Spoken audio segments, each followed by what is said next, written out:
जी अस्सलाम वालेकुम। आपको मेरी आवाज़ आ रही है जी?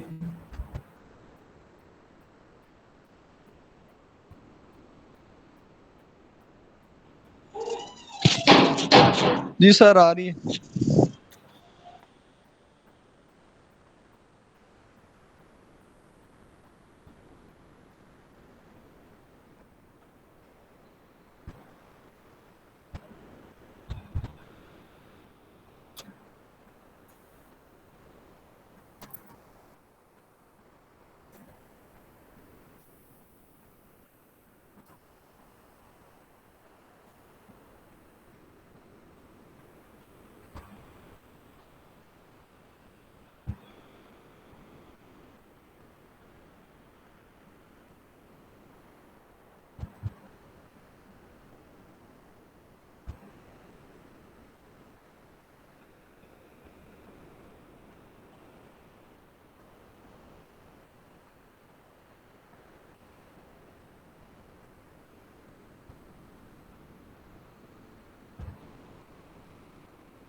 जी अस्सलाम वालेकुम। आपको मेरी स्क्रीन शो हो रही है?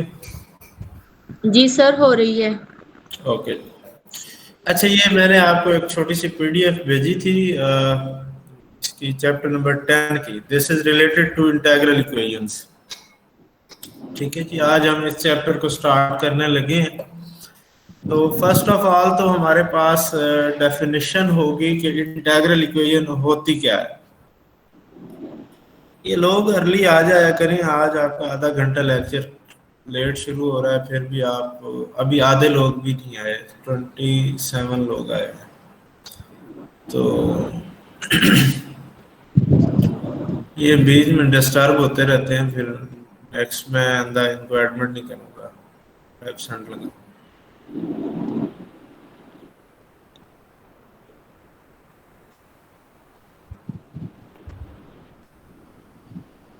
जी अपना माइक ऑफ करें। ये हुसैन मुर्तज़ा।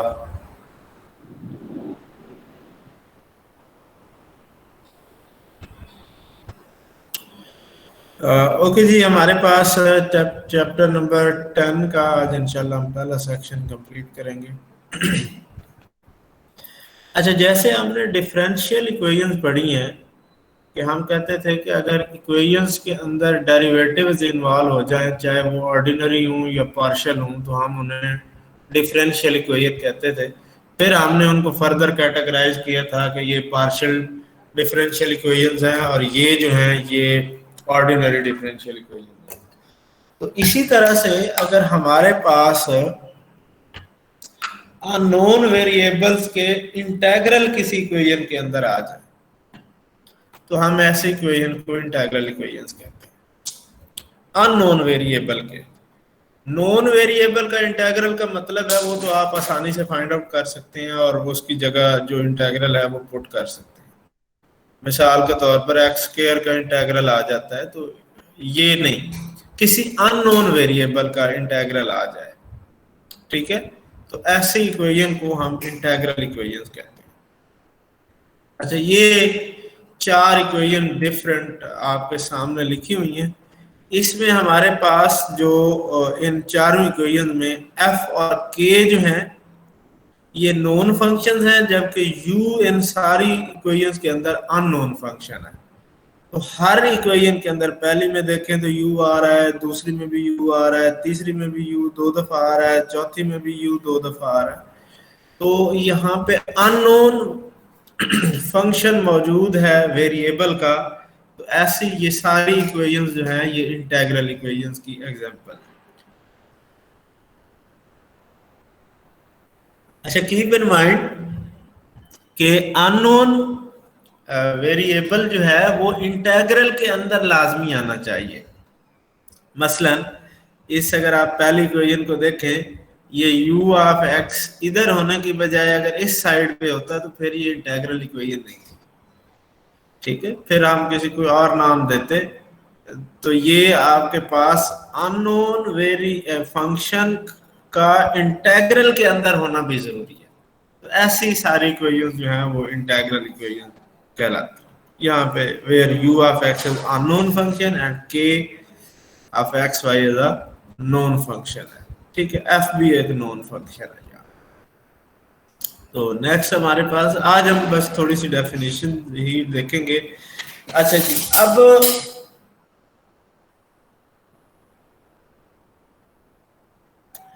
लीनियर और नॉन लीनियर इंटीग्रल इक्वेशन क्या होती है। अब हमारी ये गेम सारी जो है वो अननोन फंक्शन के ऊपर ही चलनी है।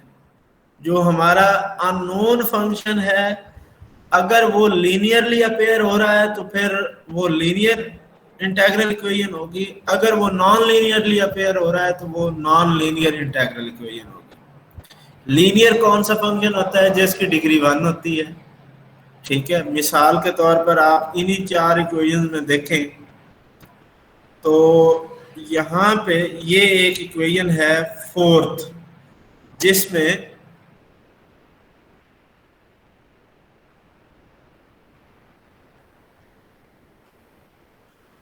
ये 4th इक्वेशन है जिसमें अननोन वेरिएबल का स्क्वायर मौजूद है, मींस ये नॉन लीनियर है।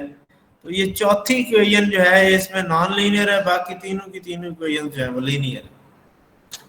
जी, बात क्लियर हो गई है? जी सर।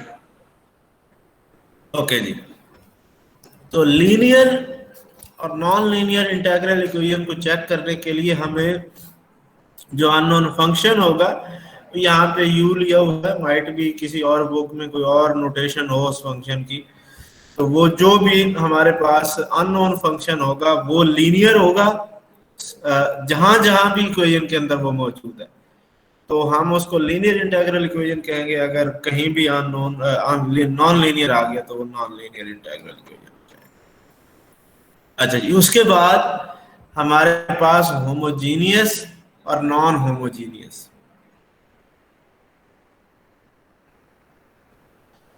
अब हमारे पास इन इक्वेशन के स्ट्रक्चर पे देखते हैं। हमारे पास जैसे डिफरेंशियल इक्वेशन को हम डिफाइन करते हैं कि हर डिफरेंशियल इक्वेशन या होमोजीनियस होती है या नॉन होमोजीनियस होती है, इसी तरह हर इंटीग्रल इक्वेशन भी या होमोजीनियस होगी या नॉन होमोजीनियस होगी। अब अगर आप वो डिफरेंशियल इक्वेशन में डेफिनेशन को या रिकॉल करें तो आपको समझ आएगी कि अगर फ्री वेरिएबल की टर्म्स एग्जिस्ट करती हैं, इंडिपेंडेंट वेरिएबल की टर्म्स एग्जिस्ट करती थी। मसलन एक आपके पास इक्वेशन थी इस तरह की, मैं स्क्रीन खोल लेता हूं इसकी।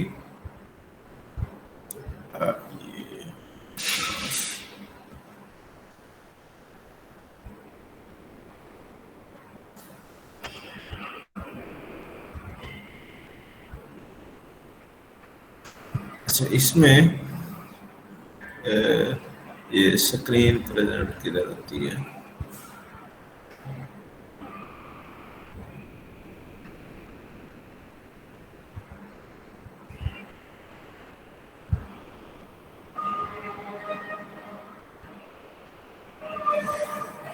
हो इधर स्क्रीन भी आती है, कहाँ से आती है?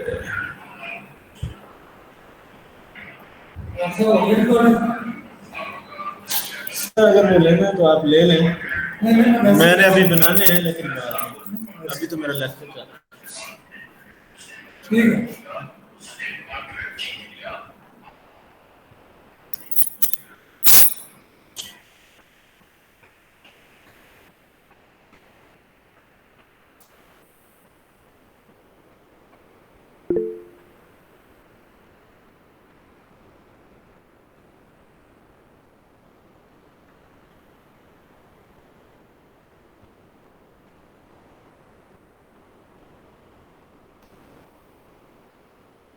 अच्छा ये देखें, हम कोई भी डिफरेंशियल इक्वेशन लेते थे,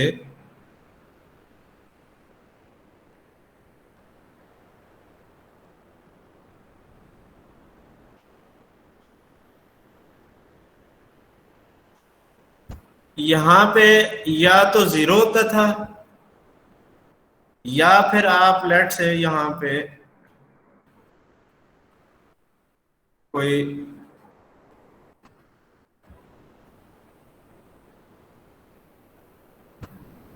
मैं एक्स स्क्वायर, अब इस डिफरेंशियल इक्वेशन को हमने देखना है कि ये होमोजीनियस है या नॉन होमोजीनियस है। तो यहाँ पे y जो है वो डिपेंडेंट वेरिएबल है और x जो है वो इंडिपेंडेंट वेरिएबल है। तो अगर ये, अब आप देखें एक टर्म आ गई है ऐसी जो सिर्फ इंडिपेंडेंट वेरिएबल की है, तो ये नॉन होमोजीनियस थी। अगर यहाँ पे जीरो आ जाता तो ये होमोजीनियस बन जाता। लेकिन अगर आपके पास यहाँ पे मिसाल के तौर पर y स्क्वायर आ जाता है, फिर भी ये होमोजीनियस है, क्योंकि ये y डिपेंडेंट वेरिएबल की टर्म है। इसको उधर ले जाएंगे तो राइट साइड पे x की कोई भी टर्म नहीं बचेगी, जीरो ही आएगा। तो आपके पास ये होमोजीनियस इक्वेशन है। तो यहाँ पे अगर आप देखें इन इक्वेशन में, तो ये चौथी इक्वेशन जो है, चौथी इक्वेशन ये सिर्फ एक ऐसी इक्वेशन है जिसमें इंडिपेंडेंट वेरिएबल की अकेली कोई टर्म नहीं है। मतलब है ये होमोजीनियस है, बाकी ये तीनों, ये एफ ऑफ एक्स सिर्फ एक्स का फंक्शन है, एफ ऑफ एक्स आ गया इधर, ये वन आ गया, तो कांस्टेंट आ जाए चाहे इंडिपेंडेंट वेरिएबल अकेला आ जाए, तो ये आपके पास तीनों जो हैं ये नॉन होमोजीनियस हैं, और ये अकेली एक ऐसी इक्वेशन आई है जो आपके पास होमोजीनियस है। ये जरा मुझे क्लियर करें कि ये बात समझ आई है या नहीं आई?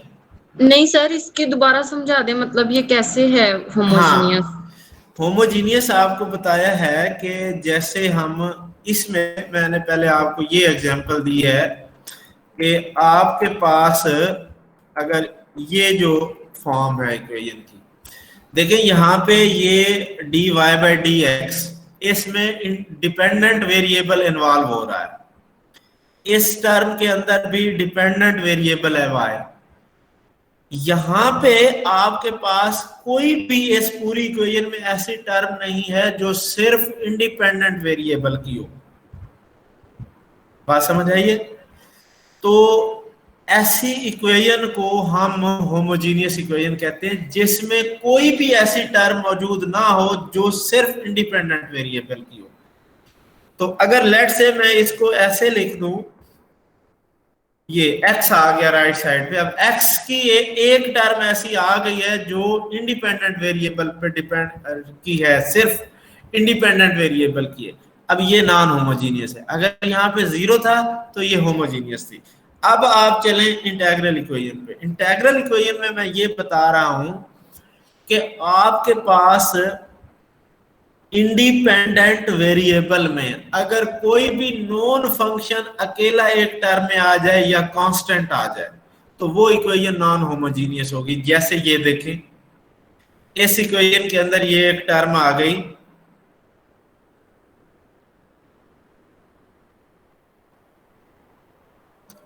इस इक्वेशन के अंदर ये एक टर्म आ गई जो कांस्टेंट टर्म है, ठीक है, अकेला कांस्टेंट आ रहा है, इसके साथ जो है वो अननोन वेरिएबल नहीं आ रहा, तो ये नॉन होमोजीनियस इक्वेशन। इसी तरह इसमें ये एफ ऑफ एक्स एक ऐसा फंक्शन आ गया है जो सिर्फ एक्स पे डिपेंड कर रहा है और अननोन फंक्शन इसमें इन्वॉल्व नहीं है, ये नोन है, ये भी नॉन होमोजीनियस है।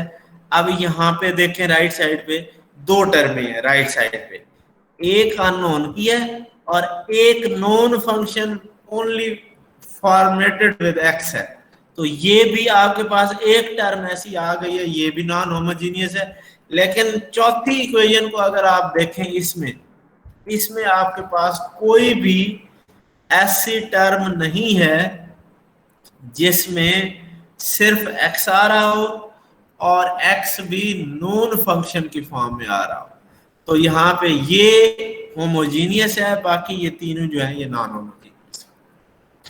होप क्या समझ आ गई होगी जी, कोई अगर कंफ्यूजन। यानी कि सर जहाँ पे अननोन फंक्शन हमारे पास अकेला होगा तो हम उसको कहेंगे कि वो हमारे पास होमोजीनियस है, और बाकी अगर मिसाल के तौर पे अगर यहाँ पे फंक्शन ना भी होता और यहाँ पे जीरो होता, या जैसे ये पहली इक्वेशन है यहाँ 1 की बजाय 0 हो जाता तो फिर ये होमोजीनियस बन जाती। यहाँ पे एफ ऑफ एक्स की बजाय आप 0 ले लें, ये होमोजीनियस बन जाएगी। यहाँ पे एफ ऑफ एक्स को रिमूव कर दें, ये भी होमोजीनियस बन जाएगी, ठीक है।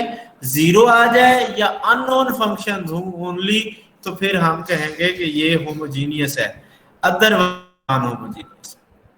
और अगर 0 के अलावा कोई कांस्टेंट हो तो फिर वो नॉन होमोजीनियस ही होगी। Definitely Okay. जैसे ये पहली एग्जांपल है, जैसे ये यहाँ पे आपके पास कांस्टेंट है तो ये नॉन होमोजीनियस।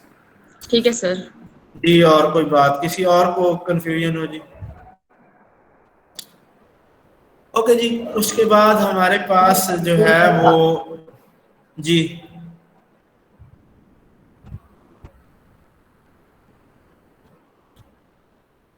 अच्छा जी, उसके बाद हमारे पास क्लासिफिकेशन ऑफ इंटीग्रल इक्वेशन है।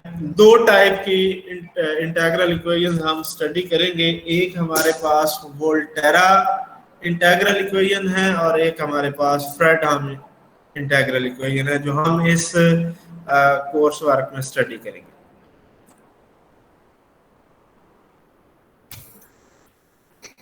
तो हमारे पास जो फ्रेडहोम इंटीग्रल इक्वेशन है वो भी दो टाइप की है, Fredholm equation of first kind and Fredholm equation of second kind.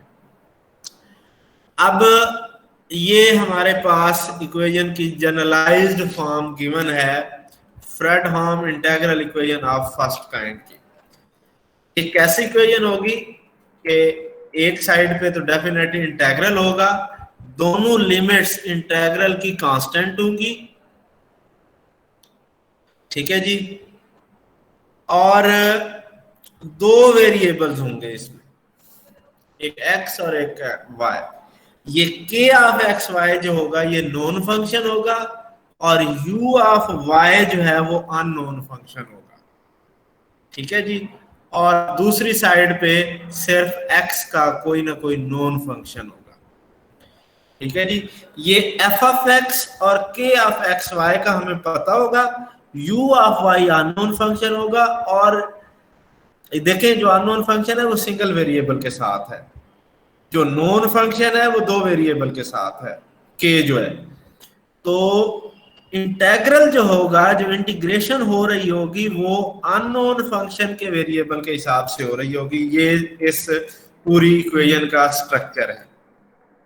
एक साइड पे सिर्फ x का नॉन फंक्शन होगा, दूसरी साइड पे जो इंटीग्रल होगा उसकी लिमिट दोनों कांस्टेंट होंगी, और इंटीग्रल के अंदर दो फंक्शन होंगे, एक नॉन फंक्शन होगा x और y दो वेरिएबल का, और एक अननोन फंक्शन होगा u जो है वो सिर्फ y वेरिएबल का। तो ये integral equation Fredholm integral equation of first kind है। इसके स्ट्रक्चर के हवाले से ये सारी चीजें, where f of x and k are known functions is called Fredholm integral equation of the first kind। अच्छा, इसमें जो k है this is called kernel of integral equation। यहाँ पे जो ये function k of x y है, this is called kernel of this integral equation. अब Fredholm equation of the second kind, Fredholm integral equation of second kind कैसी होगी? एक side पे सिर्फ, अच्छा वहां पे देखें इनको कंपैरिजन के, यहाँ पे नॉन फंक्शन था, इधर अननोन फंक्शन आ गया, इस इक्वेशन में अननोन फंक्शन आ गया। अच्छा जी, राइट साइड पे बिल्कुल देखें वही टर्म मौजूद है, but now it is multiplied by a constant lambda, और साथ में ये जो एफ ऑफ एक्स था ये इधर ऐड हो गया। ठीक है जी, मतलब ये है कि जो पहली इक्वेशन है वो ज्यादा सिंपल है, फर्स्ट काइंड की इक्वेशन ज्यादा सिंपल है, सेकंड काइंड की इक्वेशन थोड़ी उससे कॉम्प्लिकेटेड है। तो ये भी बिल्कुल उसी तरह स्ट्रक्चर है, F of x non function है, लैम्डा कोई कांस्टेंट होगा, इंटीग्रल की लिमिट्स दोनों कांस्टेंट होंगी, कर्नल जो होगा वो नॉन होगा और एक्स वाई का फंक्शन होगा, और अननोन फंक्शन जो है वो वाई के जिस वेरिएबल में आप लिखेंगे उसी के लिहाज से इसको जो है। अच्छा जरा यहाँ पे गौर से अगर आप देखें इक्वेशन को, तो लेफ्ट साइड पे ये u ऑफ x है, राइट साइड पे u ऑफ y है, तो डजंट मैटर कि आपको अगर कोई भी फंक्शन आप गिवन है, f ऑफ x गिवन है, तो आप x की जगह y रिप्लेस कर देंगे तो f ऑफ y आप फाइंड आउट कर सकते हैं। u ऑफ x गिवन है तो उसमें x की जगह y रिप्लेस कर देंगे तो u ऑफ y आप कैलकुलेट कर लेंगे, नो मैटर। अच्छा जी, उसी पैटर्न पे हमारे पास homogeneous and non homogeneous Fredholm integral equations जो हैं आपके पास। अगर आप ये इन इक्वेशंस को देखें, हमारे पास ये इक्वेशन क्या है, ये होमोजीनियस है या नॉन होमोजीनियस है? Anyone can reply. होमोजीनियस है जी, होमोजीनियस है। ये Fredholm integral equation of first kind, बड़ी समझ आई है फिर तो आपको sir homogeneous. Sir non homogeneous क्योंकि एफ ऑफ एक्स आ रहा है ना उस वजह से। हाँ तो ये बताया ना, जी जी सर। मैंने कहा मैंने इतना बुरा समझाया है? नहीं सर वो समझ उस वो जगह फंक्शन की वजह से। अच्छा इसमें आप देखें ये भी स्टिल जो है वो नॉन होमोजीनियस है जी, इसमें भी एफ ऑफ एक्स आ रहा है। अगर आप इस इक्वेशन के अंदर ये वाला एफ ऑफ एक्स 0 कर दें तो फिर ये होमोजीनियस बन जाती है। ठीक है, सेकंड काइंड में ये वाला एफ ऑफ एक्स आप 0 कर दें तो ये होमोजीनियस बन जाएगी, और इधर भी अगर ये 0 कर दें तो ये भी होमोजीनियस बन जाएगी। ठीक है, अच्छा जी, इसमें क्या लिखा है जी, Fredholm homogeneous and non homogeneous Fredholm equation, ये इसी में एफ ऑफ एक्स को 0 पुट किया तो उसे बताया है कि the linear this is homogeneous बन जाएगी। इसको उसने ये नोटेशंस भी दी हैं। अच्छा जी, जो होमोजीनियस इक्वेशन, जो इक्वेशन होमोजीनियस नहीं होगी वो नॉन होमोजीनियस, ये उसे हम इनहोमोजीनियस भी कहते हैं।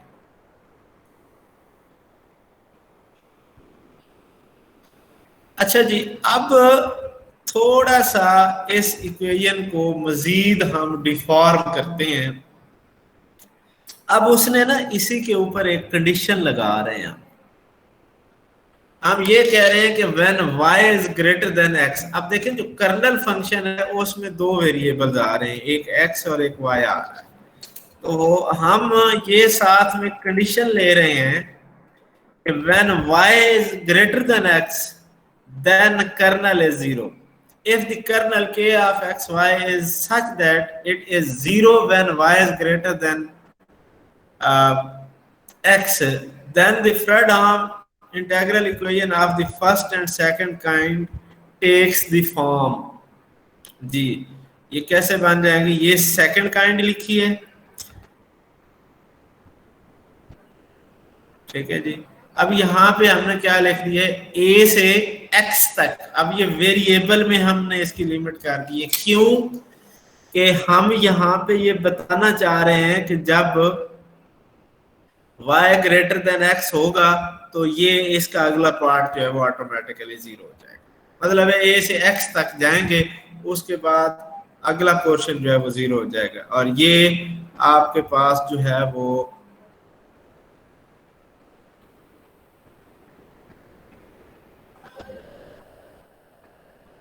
ये हमारे पास जी, और ये हमारे पास f ऑफ x को 0 पुट कर दिया। अगर यहाँ इसी इक्वेशन में हमने f ऑफ x को 0 पुट कर दिया, और ये दोनों इक्वेशन अब देख, अब स्ट्रक्चर चेंज हो गया है। जो फ्रेडहोम इक्वेशन थी उसका स्ट्रक्चर चेंज हो गया है। अब पहले आपके पास जो था, जो फर्स्ट काइंड और सेकंड काइंड थी, वो दोनों लिमिट्स कांस्टेंट थी। अब एक लिमिट जो है वो वेरिएबल हो गई है। तो अब इसका एक और नाम इसको दिया गया है वोल्टेरा इंटीग्रल इक्वेशन। ठीक है जी, ये Volterra integral equation of first kind और ये वोल्टेरा इंटीग्रल इक्वेशन ऑफ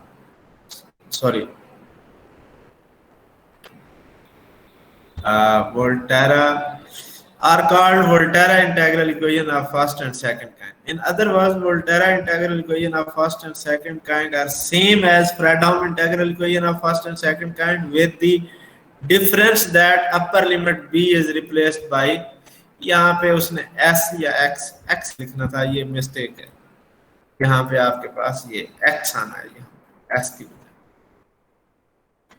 ठीक है जी, Volterra integral equation of first kind जो है वो ये बन जाएगी, a से x बाकी वही है। और जो सेकंड है, इसके बाद जो सेकंड आपके पास, ये आपके पास Volterra equation of first kind आ गई। ओके जी, आगे सेकंड काइंड भी आ जाएगी। अच्छा जी, can be converted into the second kind of by differentiation. अगर हम इसका डेरिवेटिव ले लें तो ये सेकंड काइंड में कन्वर्ट हो जाएगी। Differentiating the last equation with respect to x and using Leibniz rule for differentiation under the integral sign we have। अच्छा, इसमें वो Leibniz rule of differentiation भी मैं आपको बताता हूँ थोड़ी देर। अच्छा जी, इसका आप डेरिवेटिव लें तो क्या आता है जी, f प्राइम ऑफ x जी। यहाँ पे आप देखें हमारे पास दो वेरिएबल है। लेबनीज रूल ऑफ डिफरेंशिएशन क्या है कि अगर इंटीग्रल हो और अंदर दो फंक्शन हों तो आप क्या करते हैं, आपके पास एक फंक्शन एक्स वाई का है, एक वाई का है, और integration with respect to y है, और आप डिफरेंशिएट कर रहे हैं with respect to x. Keep in mind, तो लेबनीज रूल ऑफ इंटीग्रेशन जो है वो ये कहता है कि आपकी जो के वाली टर्म है, प्रोडक्ट रूल जैसे आप लगाते हैं ना, बिल्कुल वैसे लगेगा। आपके पास जो है इसका partial derivative with respect to x लेंगे, दूसरा फंक्शन एज इट इज आ जाएगा, और डी वाई वैसे इंटीग्रल साइन आ जाएगा प्लस। अब आप क्या कर रहे हैं, अब आप ये कर रहे हैं कि आप यहां पे देखें, इसको समझना है इसमें। अब दूसरा प्लस में क्या हो रहा है जी, आपने इस पे बेसिकली डेरिवेटिव अप्लाई करना है अननोन वेरिएबल पे। लेकिन अगर आप fundamental theorem of integral calculus देखें, वो क्या कहता है कि अगर आपके पास डेफिनेट इंटीग्रल है, लोअर लिमिट कांस्टेंट है, अपर लिमिट वेरिएबल है, ठीक है जी, तो इंटीग्रल का डेरिवेटिव ले रहे हैं तो जो आपके पास इंटीग्रेंड होता है वही आंसर आ जाता है। तो जब आप डेरिवेटिव लगाएंगे इसके ऊपर उस प्रोटोकॉल के तहत, तो आपके पास ये सिंपली ये इंटीग्रेंड आंसर आ जाएगा और लिमिट रिप्लेस हो जाएगी, क्योंकि आप y के लिहाज से इंटीग्रेट कर रहे हैं और लिमिट में x सब्स्टिट्यूट होना है, तो जहां जहां y है वहां पे x सब्स्टिट्यूट हो जाएगा। तो ये k ऑफ x x आ जाएगा और u ऑफ x आ जाएगा। ये बात समझ आ गई है तो ठीक है, वरना मुझे बताएं, मैं दोबारा बताता हूँ। सर आ गई है।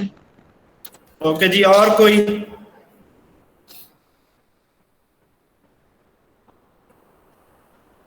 ओके जी, चलें।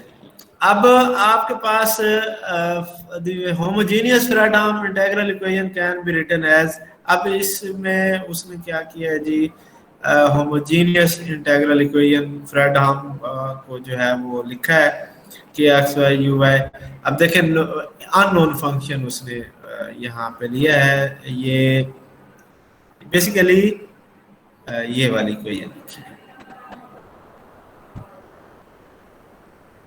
बेसिकली जो है वो ये वाली इक्वेशन लिखी है, ये लैम्डा उधर डिवाइड कर दिया और ये वेरिएबल चेंज कर दिया है, एक्स की जगह वाई कर दिया, ये लैम्डा उधर डिवाइड कर दिया है इस इक्वेशन में और यही इक्वेशन लिखी हुई है।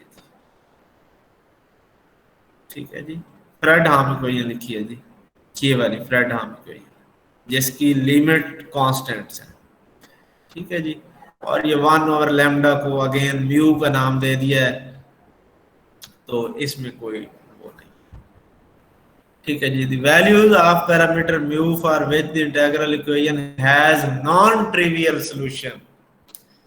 जी, नॉन ट्रिवियल सॉल्यूशन का क्या मतलब है पता है जी, अदर देन जीरोस। देखिए ना, ये एक तो इक्वेशन है कि आप मिसाल के तौर पर ये इक्वेशन है, वोल्टेरा इंटीग्रल इक्वेशन है, ये फ्रेडहोम की तरफ जाते हैं, ये फ्रेडहोम इक्वेशन है, इसमें आप जो है वो कौन सी सेकंड का ये इक्वेशन है। अगर आप इस इक्वेशन में u को 0 ले लें तो दोनों साइड पे इक्वेशन सेटिस्फाई हो जाती है कि u इधर 0 पुट करेंगे तो इसका आंसर भी 0 आ जाएगा और ये भी 0 = 0। इसका मतलब है u की वैल्यू अगर आप 0 लेते हैं तो वो एक सोल्यूशन है इस इंटीग्रल इक्वेशन का, but that is trivial case. तो अदर देन 0 अगर आप u की जो वैल्यू फाइंड आउट करते हैं वो नॉन ट्रिवियल सोल्यूशन होता है इसका। Okay ji, the values of the parameter mu for which the integral equation has non-trivial solution are called eigenvalues of the integral equation and the corresponding solutions are called eigenfunctions। अब यहाँ से आपको दो definition मजीद मिल गई है, एक eigen value की, integral equation का आइगन वैल्यू क्या होता है, और एक आइगन फंक्शंस की। अगर म्यू की नॉन ट्रिवियल वैल्यू के लिए जो म्यू की वैल्यूज होंगी वो आपके पास eigen values of this equation कहलाएंगी, और जो u की वैल्यू निकलेंगी उसके लिए वो आइगन फंक्शंस कहलाएंगे। जी, ये बात क्लियर हुई है ये नहीं? Yes sir, clear. ओके जी, singular integral equation, an integral equation in which either one or both limit of integration are infinite or the integrand become infinite anywhere in the range of integration is called singular integral equation। जैसे आप proper और improper integral define करते हैं ना, proper integral होते हैं ऐसे integral जिनकी लिमिट इनफाइनाइट ना हो और इंटीग्रैंड भी कहीं पे इनफाइनाइट ना हो, और इम्प्रॉपर इंटीग्रल क्या होते हैं, या तो कोई एक या दोनों लिमिट इनफाइनाइट हो और या फिर लिमिट के अंदर किसी पॉइंट पे इंटीग्रैंड इनफाइनाइट हो जाए तो वो इम्प्रॉपर इंटीग्रल होते हैं। सेम इज द सिचुएशन यहाँ पे सिंगुलर इंटीग्रल इक्वेशन की, कि अगर आपके पास इंटीग्रेशन जो अकर हो रही है इक्वेशन के अंदर उसकी एक या दोनों लिमिट इनफाइनाइट हो जाए, या लिमिट फाइनाइट है लेकिन जो इंटीग्रैंड है वो उस लिमिट के अंदर किसी पॉइंट पे इनफाइनाइट हो रहा है, तो वो जो है वो सिंगुलर इंटीग्रल इक्वेशन कहलाएगी। ओके जी, अब कर्नल फंक्शन की कुछ टाइप्स हैं। कर्नल फंक्शन में सबसे पहली जो है वो Hermitian and symmetric type kernel है। हर्मिशियन टाइप कर्नल क्या होता है जी, कि अगर आप k का कॉन्जुगेट लें और x और y का ऑर्डर रिवर्स करें, मतलब जहां पे x है वहां y रिप्लेस करें और जहां y है वहां x रिप्लेस करें, और ये देन आपस में इक्वल आ जाए, तो हम ऐसे कर्नल को हर्मिशियन कर्नल कहते हैं। और अगर k of xy is equal to k of yx आ जाए, then this type of kernel is called symmetric kernel। ठीक है जी, मिसाल के तौर पर आप एक कर्नल लेते हैं x square plus y square, x square plus y square, तो आप x की जगह y लगा दें, y की जगह पे x लगा दें, अगेन ये आपस में इक्वल आ जाएंगे। तो ये सिमेट्रिक कर्नल की एग्जांपल है। ठीक है जी। हर्मिशियन कर्नल की एग्जांपल कॉम्प्लेक्स कॉन्जुगेट में आ रहा है, तो ये भी आगे आ जाएगी, मैं आपको बताता हूँ, इस वक्त मेरे ज़हन में नहीं आ रही। अच्छा जी, उसके बाद कन्वोल्यूशन टाइप कर्नल हमारे पास क्या होते हैं? कन्वोल्यूशन टाइप कर्नल होते हैं कि अगर k ऑफ x y जो है that is equal to k of x minus y आ जाए, then the kernel is called convolution type and the corresponding integral equation is called convolution type integral equation। ठीक है जी। अगर k of x y आपके पास k of x minus y के equal आता है, ठीक हो गया। स्क्वायर इंटीग्रल फंक्शन, इस टाइप के कर्नल आगे आ जाएंगे, नो इशू।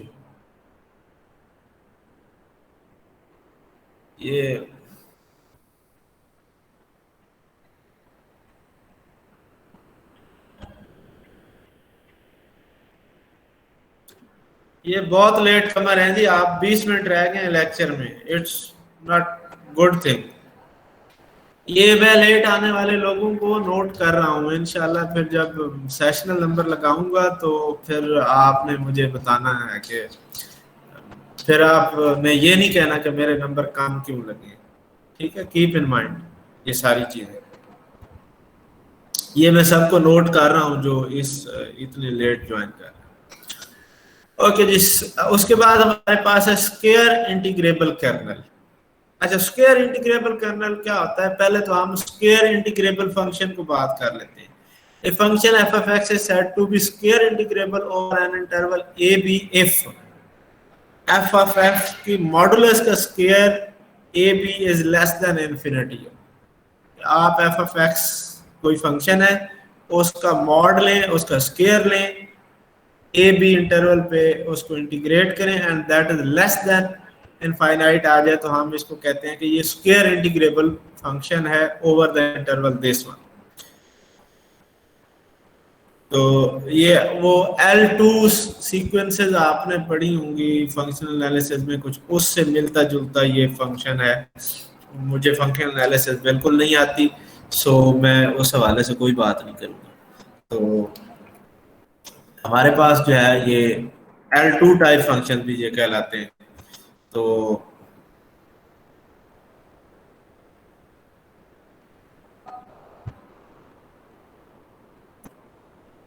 ये लेट कमर जो है, मैं बार बार कह रहा हूँ कि it's not too good thing. Okay जी, नेक्स्ट हमारे पास जो है वो स्क्वायर इंटीग्रेबल कर्नल। अच्छा, अब कर्नल जब आएगा तो कर्नल चूंकि 2 वेरिएबल्स में है तो यहाँ पे डबल इंटीग्रल इन्वॉल्व होगा। Keep in mind, kernel defined over a is less than x and y is less than b over the square this is called square integrable function if this is equal to this। बिल्कुल same है, यहाँ पे 1 variable में function था तो एक integral involve हुआ है, यहाँ पे 2 वेरिएबल में फंक्शन है तो 2 वेरिएबल और डबल इंटीग्रल इन्वॉल्व हुआ है। तो this type of kernel is called square integrable kernel. Okay जी, सेपरेबल और डीजेनरेट करना। अच्छा, अब आप देखें कि अगर हमारे पास कोई भी कर्नल इस फॉर्मेट में लिखा जा सकता है कि of x y is equal to summation, मतलब है एक्स के फंक्शन अलग और वाई के फंक्शन अलग करके इनका लीनियर कॉम्बिनेशन बन जाए। जैसे ये देखें, इस फंक्शन को आप लिख सकते हैं e power x into e power y, इस तरह बन गया। e पावर x ये x का अलग फंक्शन हो गया और e पावर y x का अलग फंक्शन हो गया। अच्छा जी, इसको देखें जी, ये अगर आप ओपन करें तो क्या बनता है? Sine x cos y plus cos x sine y। ठीक है जी, तो ये भी बिल्कुल इसी टाइप में आ गया फंक्शन। इसको देखें, ये भी इसी टाइप में है, तो ये सेपरेबल और डीजेनरेट कर्नल जो है कहलाते हैं। और इसके बाद आप इनकी इस एग्जांपल को देखें, ये अलग नहीं हो सकते, आर नॉट सेपरेबल, ये भी अलग नहीं हो सकते वेरिएबल, ये भी अलग अलग मल्टीप्लाई नहीं हो सकते। तो ये जो है वो नॉट सेपरेबल कर्नल। तो आज हमने पहला सेक्शन डेफिनेशंस का कंप्लीट किया है। नेक्स्ट टाइम हम जो है वो फर्स्ट इंटेग्रल इक्वेशन को सॉल्व करना सीखेंगे कि इंटेग्रल इक्वेशन को सॉल्व करना कैसे सीखते हैं, और वो हम काम करेंगे सेपरेबल कर्नल को लेके। ठीक है जी। तो इस टॉपिक में इन डेफिनेशंस में कोई डेफिनेशन अगर क्लियर नहीं है उसको बताएं, हम डिस्कस करते हैं जी।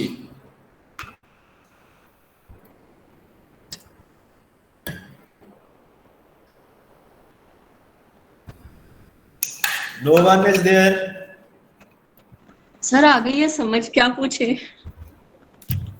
जी सर समझ आ गई है। बता ही दें कि समझ आ गई है। आप अपने माइक आप ओपन कर सकते हैं, कोई और बात डिस्कस करनी है कुछ और? नहीं सर समझ आ गई है, मैं नहीं बोल रही। चले समझ आ गई है। जो समझ आता, क्या समझ नहीं आता? सर दरअसल मतलब आप अब समझा रहे हैं ना, तो हम चीजों को देख रहे हैं और समझ आ रही होती है, फिर जाहिर है कि दोबारा जब हम खुद अपने हाथ से यही चीजों को लिखते हैं, डेफिनेशंस को रजिस्टर पे नोट करते हैं, तो वो मजीद क्लियर हो जाता है। सही। चले अपनी तरफ से तो कोशिश, बहरहाल ये है कि मैं वीडियो नहीं बना पा रहा। वीडियो का काम बड़ा हेक्टिक है। आपने अगर मेरे चैनल पे जाके देखा हो वीडियो में किस तरह से बड़ी परफेक्शन के साथ बनाता हूँ, तो वो बाकी चूंकि जो मैं लीनियर अलजेब्रा की इस दफा एलिमेंट्री लीनियर अलजेब्रा भी पढ़ा रहा हूँ, तो वो 3 क्लासेस को सेम सब्जेक्ट पढ़ा रहा हूँ। तो वो जरा फिर ये है कि वो 3 क्लासेस को फिर इस तरह से पढ़ाना नहीं पड़ता, वीडियोस में उनको भेज देता हूँ, तो वो मोस्टली चीजें क्लियर हो जाती हैं। तो ये एक तो बहुत टाइम टेकिंग है, क्योंकि अब इंटीग्रल इक्वेशन है या पीछे हमने लैपलास फोरियर किए, तो प्रॉब्लम इनके बड़े लेंथी हैं। छोटे व्हाइट बोर्ड पे एक प्रॉब्लम एक वीडियो में आ ही नहीं सकता। मेरी आदत ये है कि मैं पहले लिख लेता हूँ, फिर उसको एक्सप्लेन करता हूँ, ताकि वीडियो की लेंथ कम से कम रहे और बच्चों का डाटा जो है वो इतना ज़्यादा ना लगे। तो उस तरह से, चूंकि ये इंटीग्रल इक्वेशन के, फोरियर के, लैपलास के बाज़ क्वेश्चन बहुत लेंथी हैं, तो वो इवन वाइट बोर्ड, छोटे वाइट बोर्ड पे एक उस पूरी वीडियो में एक प्रॉब्लम नहीं आता। साथ में फिर थ्योरी भी थोड़ी बहुत लिखनी होती है जब आप बोर्ड पे समझा रहे होते हैं। यहाँ पे तो हम थ्योरी बोल के समझा देते हैं ना, तो वहाँ पे तो फिर प्रॉपर थ्योरी भी कुछ लिखनी पड़ती है। तो इसलिए जो है वो वीडियोस नहीं बना सका, उसके लिए माजरत, लेकिन कोशिश है कि हमारा जो सिलेबस है वो ड्यू टाइम में ख़त्म हो जाए। इसके हमने इस चैप्टर के हमने 5 सेक्शन पढ़ने हैं इंशाल्लाह, आगे हम नहीं करेंगे। तो 5 सेक्शन तक हमने इसका काम करना है। होपफुली हम कोशिश करेंगे कि ये 6-7 लेक्चर्स में वाइंड अप हो जाए, तो आगे फिर हमारे पास जो चैप्टर नंबर 2 है उसके लिए इनफ स्पेस बच जाए। तो ठीक है सर। एक बात ज़हन में रखें कि अगर पेपर ऑनलाइन हुए फाइनल के, देन सारा सिलेबस जो है वो इंक्लूड होगा। और सर अगर कैंपस में होते हैं तो फिर? अगर ऑन कैंपस हुए तो फिर हमने जो मिड में ले लिया है वो इंक्लूड नहीं है। यानी कि अगर ऑनलाइन होते हैं तो फिर लैपलास अगेन इंक्लूड होगा? जी, लैपलास ट्रांसफॉर्म आगे भी इंक्लूड होगा। और अगर ऑन कैंपस हुए पेपर फाइनल के, तो फिर लैपलास ट्रांसफॉर्म जो है वो। सर मुझे लगा आप कहने लगे कि इस सिलेबस में से भी कम कर देंगे। नहीं, बिल्कुल नहीं। चले ठीक है सर। फिर तो पूरा सिलेबस इंक्लूड होगा ना, उसमें तो फिर कोई। Okay sir. हाँ जी। तो बाकी और कोई बात पूछना चाहें, बताना चाहें? पेपर में आपके देखता हूँ, अभी बस मैं टाइम निकाल रहा हूँ थोड़ा सा। तो कुछ सर 24 से यूनिट खुलने के चांसेस हैं? मैं कुछ नहीं कह सकता फिलहाल। आपको शायद बुला लें, क्योंकि फाइनल सेमेस्टर ज्यादा उसके होते हैं कि उनको बुला ही लिया जाए। सर पहले भी तो हम ही जाते थे, बाकी तो सारे घर बैठ के पढ़ रहे थे। नहीं, फर्स्ट सेकंड सेकंड और मतलब जो स्टार्ट वाले सेमेस्टर हैं जो और फाइनल सेमेस्टर हैं उनको बुलाया था। पॉलिसी यही बनी थी कि जो नया इनटेक है वो भी ज़रा फेमिलियर हो जाए टीचर से, यूनिवर्सिटी से, और जो जाने वाले हैं वो भी इंटरेक्शन में रहे। तो बाकी तो जो अभी फर्स्ट वाले हैं पता नहीं उनका एक्सपीरियंस कैसा होता होगा, हम तो अब यूज्ड टू हो गए हैं। डेफिनेटली साफ ज़ाहिर है अब ये पेंडेमिक के साथ चलना है, तो जैसे दुनिया चलेगी हमें चलना पड़ेगा उसमें। Yes sir. हाँ जी, तो जी बाकी अगर कोई इशू है बाकी किसी शख्स को तो डिस्कस कर लें, वरना फिर अपना रोल नंबर आप व्हाट्सएप ग्रुप पे भेजें, इधर नहीं भेजें। व्हाट्सएप ग्रुप पे अपना जस्ट रोल नंबर मेंशन कर दें और let me check how many people are here. जी यहाँ पे मौजूद हैं इस वक्त 37 टोटल हैं, 2 मेरे खुले हुए हैं, तो मतलब है 35 लोग। तो 35 लोगों की अटेंडेंस आ जानी चाहिए। मैं इधर से भी स्क्रीनशॉट ले लेता हूँ ताकि कोई मैच करना पड़ जाए तो। I have these students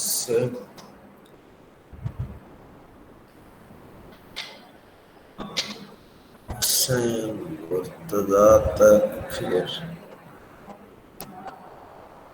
Ifrahim। Sir अब लीव कर जाए। 1 मिनट की लीव ना करें अभी आप लोग। सर स्क्रीनशॉट ले ले। मैं वो स्क्रीनशॉट पूरा तो ना